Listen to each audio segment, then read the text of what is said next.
Hey guys, and welcome back to my channel. This video is a bit of a follow-up video from the one that I did about my experience as a reflector in human design, because I got a lot of comments and a lot of love under that video of reflectors like myself really relating and feeling into the things that I was saying about being a reflector. And one of the questions I got, that feels like many of the questions I got mixed into one, was as a reflector, how do you fill up your own cup? Because we are generally surrounded by a lot of generators, and generators are like Energizer bunnies. They just go, go, go. My partner is a generator. He is filled with energy, and he's such a go, go, go person that I can't keep up either. So I wanted to make this video to give you some advice, reflector to another reflector, on how to keep your own cup full.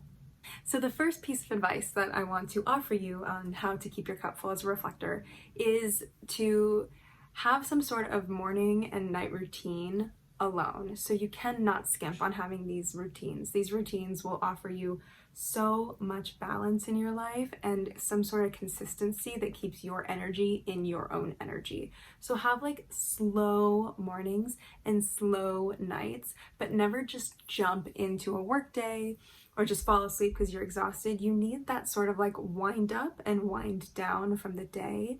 My morning routine personally consists of some sort of meditation or breath work, and then I do like tea or coffee depending on my mood, and journaling. And sometimes I just do mind dump journaling where I'm just like, I'm feeling all these things. But most of the time I do gratitude journaling, and sometimes it's I'm grateful for, and it's a list of what I'm grateful for.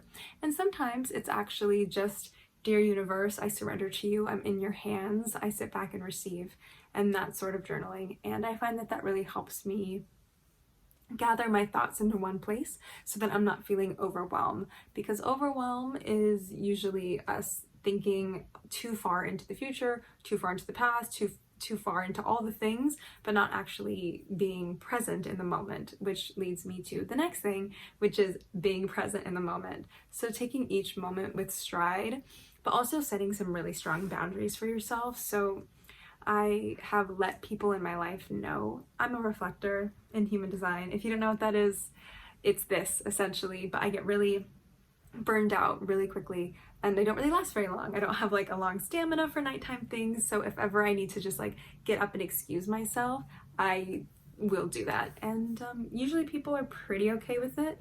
And if they're not okay with it, then they don't need to be in your life, and you need to actually be surrounded by people who are empathetic to a reflector's plight. So the third thing that I would offer you is remembering that a reflector is actually sacred and really important to society. And though we live in a society right now that doesn't necessarily prioritize reflectors because they don't even know what it is, we do know that in the past, a reflector type would be like the healer or the shaman sort of person in a tribe. So just remember that we're meant to be sacred, we are meant to be honored and taken care of. So when we behave as such, when we show up in the world, not like, I'm so tired, I can't handle all this stuff, and become kind of victim-y, which reflectors, we can become kind of victim-y.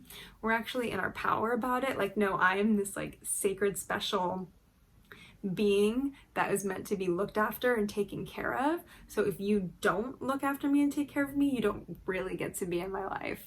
That sounds like a little bit strange if you're not a reflector, but if you are a reflector, you'll know exactly what I'm talking about, because it's too exhausting to keep having to feel like I'm proving myself to people and like working really hard to like get any sort of praise and not get it and all that stuff. Like, you gotta come into a place where you're like, fuck it, I'm like a sacred queen or king. Like, I don't have time for all of the bullshit.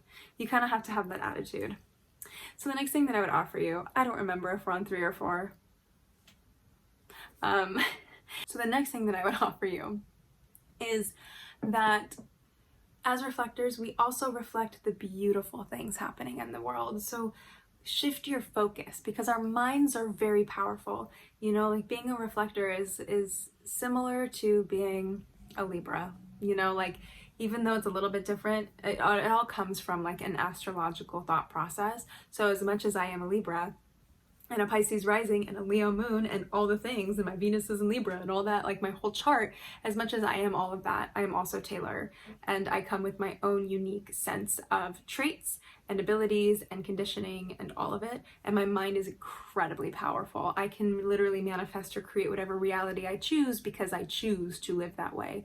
So I get to choose to focus my attention and my energy on reflecting the beautiful things of the world more so than the heavy things of the world, which means that I get to choose where I go, what I see. I get to shift my perception. So it is up to me to not focus so much on the homeless encampment that's up the street from my house, but focus more on the beautiful neighborhood I live in and how beautiful the trees look as we move from winter to spring here in California.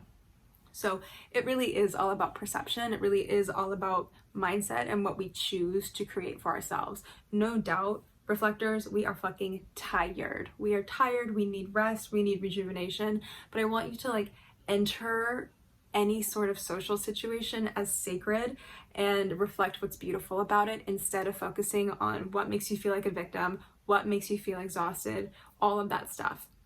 I recently read The Happiness Advantage, I think that's what it's called, by Sean Achor, who is a man who's been studying the psychology of happiness at Harvard University for the last 12 years from when he wrote the book, which was a few years ago actually. So one thing that he was saying was he just talks about how our perception and our perspective matters so much. What we focus on is what grows. And we know this with the law of attraction as well, but let's break it down into some psychology, right? Like what you focus on is what's important. So the people who were really focused on how stressful they were at their jobs, or like how like difficult traffic was, or whatever, X, Y, and Z, you guys get the point. Like that, those are the people with the lowest quality of lives, but you get to choose. You get to make that decision for yourself. Your human design chart does not get to make that decision for you.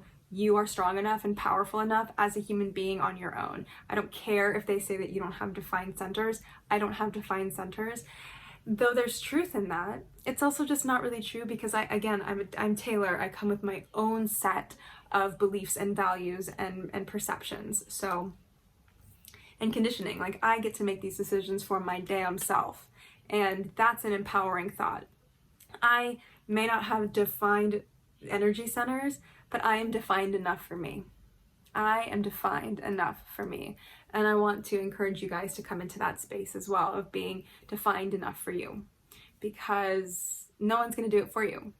And the truth is, being a reflector feels like a thankless job. Like you really don't get that much like receiving of gratitude, and you got to do it for yourself first. And then when you show up in that essence of like, you're welcome, here I am, I'm sacred, watch how that shifts the perception of the people around you. And if you're around people who are really deeply exhausting you to a point where it almost feels abusive because you are a reflector and they're like such a high energy generator or whatever, you do need to leave that situation. We can't use human design or astrology as an excuse to stay in something that doesn't feel good. You need to follow what feels good, because you're never going to live an ultimate happy, pleasure-filled life if you don't follow what feels good. So that is my expert reflector advice for you guys. I actually am really enjoying learning more about being a reflector. I started a reflector Instagram just for fun. I think it's at Reflector Files, just for fun. And yeah, I'm excited to keep showing up here and offering you guys any wisdom that I have as a mindset coach who is a reflector. Yeah, I know some people asked about reflectors and making money too, which is another video I'm sure I'll do coming up because that's a really interesting topic.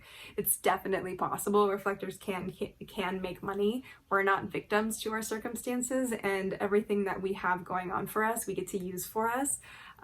So I'll make a video about that eventually.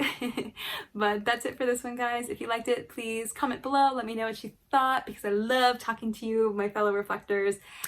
And I'll catch you later. Bye, guys.